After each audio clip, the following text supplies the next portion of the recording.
world moves fast. Your workday? Even faster. Pitching products, drafting reports, analyzing data. Microsoft 365 Copilot is your AI assistant for work. Built into Word, Excel, PowerPoint, and other Microsoft 365 apps you use. Helping you quickly write, analyze, create, and summarize. So you can cut through clutter and clear a path to your best work. Learn more at Microsoft.com/M365 Copilot. This episode is brought to you by Indeed. Stop waiting around for the perfect candidate. Instead, use Indeed sponsored jobs to find the right people with the right skills fast. It's a simple way to make sure your listing is the first candidates see. According to Indeed data, sponsored jobs have 4 times more applicants than non-sponsored jobs. So go build your dream team today with Indeed. Get a $75 sponsored job credit at Indeed.com/podcast. Terms and conditions apply. AI is incredible. It can teach you how to fry an egg and even write a poem, pirate style. Yarr! But it knows nothing about your work. Slackbot is different. It doesn't just know the facts. It knows your schedule. It can turn a brainstorm into a brief. And it doesn't need to be taught. Because Slackbot isn't just another AI. It's AI that knows your work as well as you do. Visit slack.com/meet Slackbot to learn more.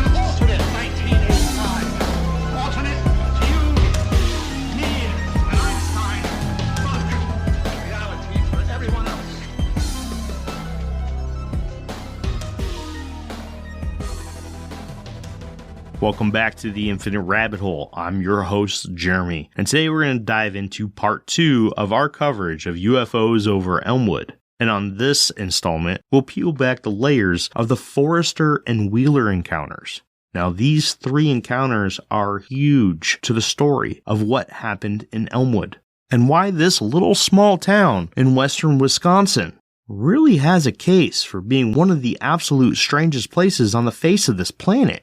I'm not going to go ahead and soak up all your time today, travelers. Let's go ahead and jump right in. Now, this is going to be the shortest episode of this series, but it will hit the hardest. So hang tight and enjoy.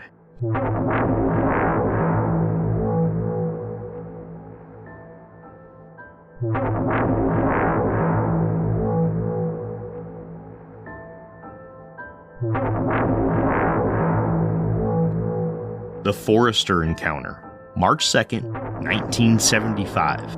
An 8-month pregnant woman by the name of Carol Forster and her 3 children, ages 4, 5, and 8, were on their way home from a family lunch at Carol's mother's house in the town of Arkansas, Wisconsin, about 17 miles away.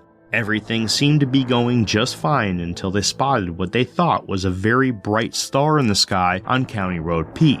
But as they continued their drive, they realized that whatever it was much closer and seemed to be following them from a distance.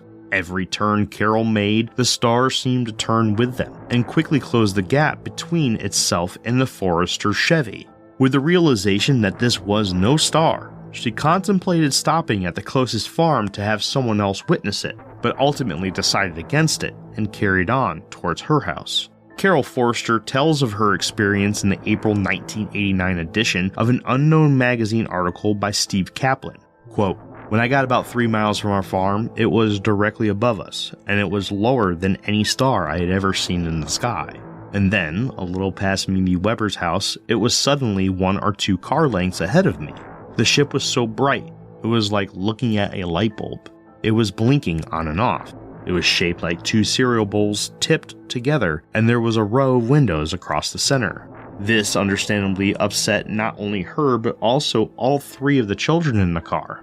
Her oldest, Mary, who was in the front passenger seat and who was the first to notice the anomaly, as well as the younger 2 in the back. In response, Carol reversed away from whatever it was while Mary was yelling, 'Mom, it's coming at us.'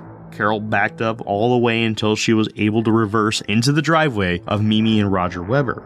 According to the May 24th, 1989 edition of City Pages magazine, Carol and her children exited the car and approached the Weber house, where they were greeted by Roger, Mimi, and their 2 teenagers, John and Lori. Now, side note, author Howard Bloom describes this portion of the event much more thoroughly of the portion of when Carol and her children were driving under this craft for a bit. He mentions that the orange light that this craft was emitting engulfed the car, and Carol was frightened as it seemed to make her daughter Mary glow orange. He also mentions that Mary at one point opened the passenger side door and was ready to jump out before Carol grabbed her, and as a consequence drove their car off the road and onto a patch of ice and snow. Fortunately, nobody was harmed. But I wanted to add this little bit, as Bloom's book, Out There, was the only source that I found that mentions the Forster encounter in this way. Now, from the Weber's home, actually owned by Roger's mother, Miss Carl Weber at the time, they all could see the object moving just above the tree line, which obviously convinced Roger that this was a real situation. According to Noah Voss in his book UFO Wisconsin, Carol and Roger originally discussed the possibility that it was a satellite. Another side note, another detail that I only found in author Howard Bloom's book Out There was the name of the owner of the house that Carol approached being Jack Bayer rather than the Webers, where Bloom described Roger as being Bayer's son. Of course, there is a chance that they are one and the same, but I was unable to find any information to clarify this inconsistency. My honest opinion here is that Blum didn't have the approval to use the Weber's actual name, so in order to keep them anonymous, they used the name Jack Bayer. But this could also be false. Just wanted to throw that out there. I did have a ton of sources, including newspaper articles, magazine articles, a recording of a very, very popular show from 1988, which we'll discuss a little bit in part 3, that all said that this was Roger Weber, not Jack Bayer. Now to get back on track. Happy that someone else saw the strange thing in the sky, Carol began to try the drive home again with her 3 children. This is when things began to take a turn to the very strange. The craft reapproached and lowered all the way down to the road just in front of her. So close, in fact, that Carol had to stop her car and once again reverse back to the Weber's house. According to Voss, quote, Roger responded to the noise of Carol's horn blaring and rushed out of the house reportedly to see the object lifting up past the treetops. Roger decided it was best if he escorted the family to their home, as the craft followed the 2 cars all the way to Carol's house at a distance of only a few car lengths behind before it settled above the pasture of the Forster farmhouse. According to City Pages magazine, when Bud Forster, Carol's husband, came home from a snowmobiling excursion with Carol's father Bill, he was able to see the strange craft through their dining room window before it shot off into the distance. Carol, Bud, Roger, Mimi, and all of their children would later describe the craft as glowing orange or having numerous orange lights with a dome on the very top and had 4 legs or supports underneath it. Most reports that I found described the craft as being roughly the size of a car, but there was a few that quoted Carol as saying it was 10 or even 20 times bigger than her 68 Chevy. But just to be clear, most of them said that it was roughly the size of a car. Carol told investigator Jack Bostrack 2 weeks after the incident that her 2 younger children refused to sleep alone and were giving her and her husband issues around bedtime every night, when that used to never be the problem. Carol stated to author Howard Bloom that they would suffer horrible nightmares that kept them awake most nights than not. They would eventually find a routine of sleeping in the living room together with all of the lights on for nearly 3 years, as well as also refusing to use the outhouse at night, as they were petrified that the craft would come back and take them away. Officer George Wheeler's encounters. Encounter 1. Sunday, April 6, 1975, at approximately 11:30. Researcher Bill Johnson quotes Officer George Wheeler as describing the object as, quote, a large ball of flame. He noticed it as he was beginning to take a left onto County Road PP when he watched as it took a path straight in front of him from the direction of Kramer's Hill. This, of course, caused him to give chase to it. Quote, my first thoughts was that it was a 747 and it was on fire and was going to crash. As the craft began to slow down, Officer Wheeler pulled over into a ditch and watched as it flew overhead. More than one source mentions Wheeler describing having to jump out of the cruiser as he thought that it was going to hit him directly, while others mention him watching it from the driver's seat. Either account you want to follow, Wheeler reported watching it as it flew directly over him at about 1,500 feet before coming to a still hover over a flat field and pasture. It was now obvious that this was not a 747.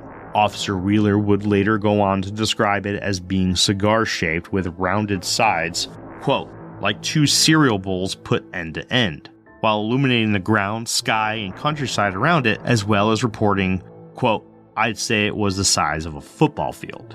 Shortly after stopping, the craft turned, lurched, and took off at what Wheeler describes to author Howard Bloom as in quote-unquote instantaneous speed while performing 90-degree turns. This event affected Officer Wheeler so much that he began carrying field glasses and two types of cameras, one of which was specifically for nighttime photography, in which he kept in his cruiser at all times.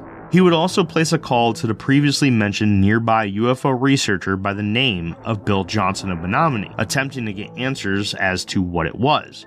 His specific questions came from concern for the safety of the town of Elmwood and its people. George's wife Doris mentioned in an interview in 1989 with City Pages magazine that, quote, he called into the sheriff's department in Ellsworth and said, I don't know what I'm seeing, but I've never seen anything move so fast in my life. He was so frightened that he drove into a ditch. Also around 11:30 on the same night, James Kay and his family described a similar craft that they spotted about 15 miles south of Wheeler's event that also seemed to be illuminating the ground. James's 3-year-old daughter and family dog appeared terrified to authorities upon arrival. The ordeal was too much for the family to stay on the property, so they moved away to live with a relative shortly after. The police station and Pierce County Sheriff's Office would also receive another call which came in from a local woman by the name of Nancy Theus, as well as a call from the Kohler family around midnight of the same day describing an eerily similar craft a few miles away. Now, the Kohler family event was mentioned in the first episode, so if you are curious as to what that is, go on back to that one and check it out. Theus made 2 calls to the police department that night. The first was to report a quote-unquote glowing UFO. A second call was made to report that the glowing craft she was watching was now accompanied by 3 similar objects. This addition was verified shortly after by at least 2 sheriff's department deputies that were nearby. By the time that the deputies arrived to talk with Theus, it was almost 1 a.m. There are 3 separate accounts describing the same thing by a police officer, at least 2 deputies, an entire family, and another woman. But it didn't stop there. Reports were also being filed describing the same from the nearby areas of Maiden Rock and Ellsworth. And as Voss mentions, the National Weather Service of the nearby Twin Cities of Minneapolis and St. Paul were unable to offer any clues as to what could have accounted for these sightings. I personally think it is safe to say that there was definitely something in the sky in and around Elmwood that night. Wheeler's second encounter. April 22nd, 1976, at 11 o'clock p.m. Officer George Wheeler would witness his second unidentified flying object. This time, it came as an orange glow which looked as if it was a fire that was described as coming from the area of Kramer's Quarry on Tuttle Hill in the book Wisconsin Legends and Lore by T. Krulos. As he approached, he watched as a silvery-colored craft hovered about 100 feet over the nearby alfalfa fields, which stood only about 500 feet from where he was. Quote, "My God, it's one of those UFOs again," Wheeler shouted over the radio to dispatch. This thing was big. Officer Wheeler describes it to dispatcher Gail Miley Helmer, who was also the police chief's wife at the time, as being, quote, about 250 feet wide and bigger than a 2-story house. And this time, he was able to watch a bit longer and better describe details such as an object that looked like a quote-unquote paddle wheel-like apparatus inside, which would later be thought of as a possible turbine of sorts. An orange light that was too bright to look directly at on top of the craft, a large black hose-like structure hanging from the bottom that he could not see the end of from his point of view, 6 bright blue lights or windows, a silvery or metallic skin with a large dome on top emitting that intense orange glow that was previously mentioned, and a few sources, such as the April 29, 1976 edition of the Argus that I found had quoted Wheeler as saying, quote, "I could see shadows as if something were moving inside of it." Dispatcher Gail Helmer attempted to reply to Officer Wheeler's report, but was unable to get him to answer. As a backup option, Helmer contacted Paul Fredrickson, an administrator from the local nursing home who also lived very close to the quarry on Tuttle Hill, to ask him to check and see if he could see anything about what was happening at the quarry. Side note, Paul Fredrickson was a part of 2 other encounters mentioned in the previous episode. Paul Fredrickson tells his story in the May 14, 1976 edition of an unknown newspaper by reporter and writer Tom Lawn. Quote, "I got up and looked out the window and saw this flaming orange object in the sky." Author Howard Bloom quotes Fredrickson describing the moment in his 1990 book, Out There. Quote, "I saw this flaming orange object in the sky. It resembled a bright orange half moon. I watched it for a full 10 seconds and went back to the phone. By the time I returned to the window with my wife, the object was gone." The whole time this is happening, Officer Wheeler's wife, Doris, is listening to the exchanges and failed contact attempts to her husband on the police scanner. So, she heads towards Tuttle Hill herself to check on George. Before she gets there, a farmer by the name of David Moots, who is driving their family's babysitter home when he sees Officer Wheeler's cruiser parked in the middle of County Road P with the driver's side door open. As he approached, he found Officer Wheeler unconscious, slumped, pale in the driver's seat, and difficult to bring back to consciousness. Once able to converse with Moots, Officer Wheeler claimed that he and his cruiser were struck, in which Moots questioned if the officer was hit by another car in a hit and run, but Wheeler agitatedly denied and stated that it was instead a blue ray of light that emanated from a UFO. At this point, both his wife Doris and the officer that Wheeler was covering for that night, Police Chief Gene Helmer, approached after hearing everything over the police scanners. Doris and Gene brought George to the home of Dr. Frank Springer to be evaluated and was given medication for his excitement and what I could only believe was anxiety and stress before heading home for the night. Dr. Springer told author Howard Bloom that he had been the Wheelers' doctor for many years and never knew George to act in such a way. Quote, "He was deeply disturbed and highly nervous." Once home, Police Chief Helmer stopped by to interview Wheeler, which turned into a nearly 90-minute conversation. But that wouldn't be the end of their night, as George was unable to get any sleep and was extremely stressed about what he had endured. This led Doris to call Dr. Springer again, who gave his recommendation to get him to a hospital. It was roughly 1:30 a.m. when the ambulance showed up to take Officer George Wheeler to the Memorial Hospital in the nearby town of Menominee, which just happens to be the town that I call home now. He would end up staying 3 days so that they could monitor his heart and an overwhelming fear of being alone. But shortly after being released, he would be hospitalized again by Dr. Springer's recommendation at the then teaching hospital in the nearby city of Eau Claire for severe headaches and horrible nightmares, as well as some pain in his arms and legs. This time staying for another 11 days, but would leave the hospital unhappy as the doctors were unable to determine anything wrong with him, even though he heavily believed that he was suffering from radiation poisoning. This encounter would no longer leave him wanting another experience with an unknown flying object in the sky, as he was severely worried about radiation and was quoted as saying, quote, "I don't know what I saw, but all I know is that I don't want that experience repeated ever again."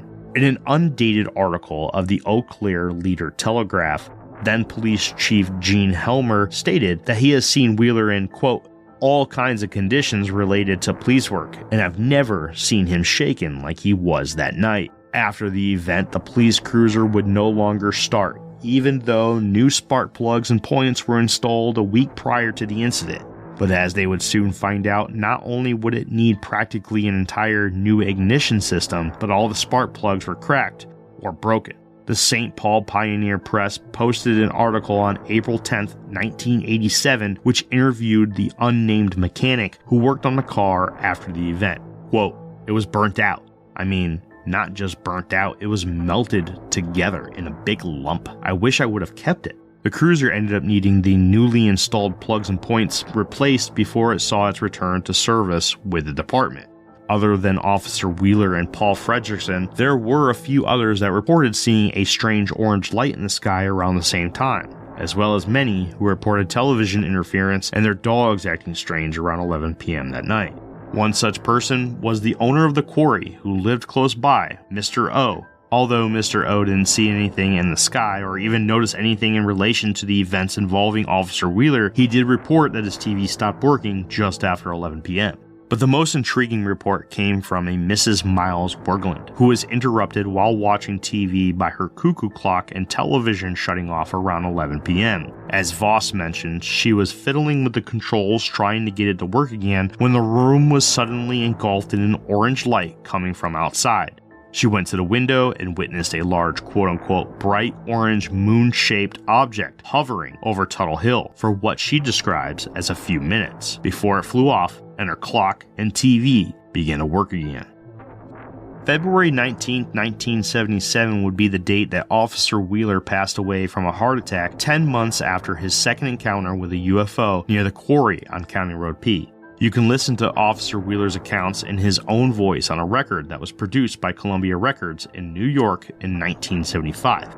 Unfortunately, I have yet to find the name of the record. It is not proven, but many claim that Officer Wheeler ultimately died from complications sustained from his second experience on Tuttle Hill. Before he passed away, he did successfully recover from another heart attack after having a lifetime without cardiovascular issues. They always tell you there's a catch, a compromise, an asterisk. Terms apply. See store for details. May be less than advertised. May vary by mood. Probably. Sprite Zero Sugar? It's different. It's the lemon lime flavored refreshment you want with zero sugar. So, no fast voice? No caveats. Just refreshment. This is Sprite Zero Sugar. Obey your thirst. Well, the holidays have come and gone once again, but if you've forgotten to get that special someone in your life a gift, well, Mint Mobile is extending their holiday offer of half off unlimited wireless. So here's the idea. You get it now, you call it an early present for next year. What do you have to lose? Give it a try at mintmobile.com/switch. Limited time 50% off regular price for new customers. Upfront payment required. $45 for 3 months, $90 for 6 months, or $180 for 12-month plan. Taxes and fees extra. Speeds may slow after 50 gigabytes per month when network is busy. See terms. Oh, it's such a clutch off-season pickup, Dave. I was worried we'd bring back the same team. I meant those blackout motorized shades. Blinds.com made it crazy affordable to replace our old blinds. Hard to install? No, it's easy. I installed these and then got some for my mom. She talked to a design consultant for free and scheduled a professional measure and install. Hall of Fame son. They're the #1 online retailer of custom window coverings in the world. Blinds.com is the GOAT. Visit Blinds.com now for up to 45% off site-wide, plus a free professional measure. Rules and restrictions apply.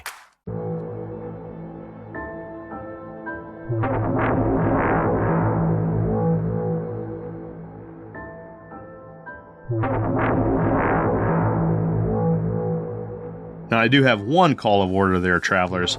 If you happen to know the name of that record, please pass it along. I do want to get that because I really would love to hear George's story from his own voice. It would be absolutely phenomenal, and I would cherish that with every being of my heart. Trust me, that would be something that I would lock that away. That would be something that I would find absolutely precious. But what did you guys think of the Forster and Wheeler encounters? They're pretty awesome, aren't they? And the simple fact that every one of these encounters had other people who witnessed them is just simply amazing. These 3 encounters are incredible, absolutely mind-blowing. Now, Wheeler was an old pilot in the Army and also spent a very long time in the New York State Highway Patrol. So due to his time as an Army pilot, he would have known a thing or two about what is in the sky. Now, another thing that I did not mention is that Doris, his wife, did many interviews after her husband's death, and she explained very vividly that Officer George Wheeler, before he saw the first UFO, thought that UFOs were not real. He was an avid denier of the UFO phenomenon, hated it, absolutely despised it. He believed that people who believed in such things were crazy, but he changed his mind, potentially at the cost of his life. So that's it, travelers. That's it for the second installment in the Elmwood series.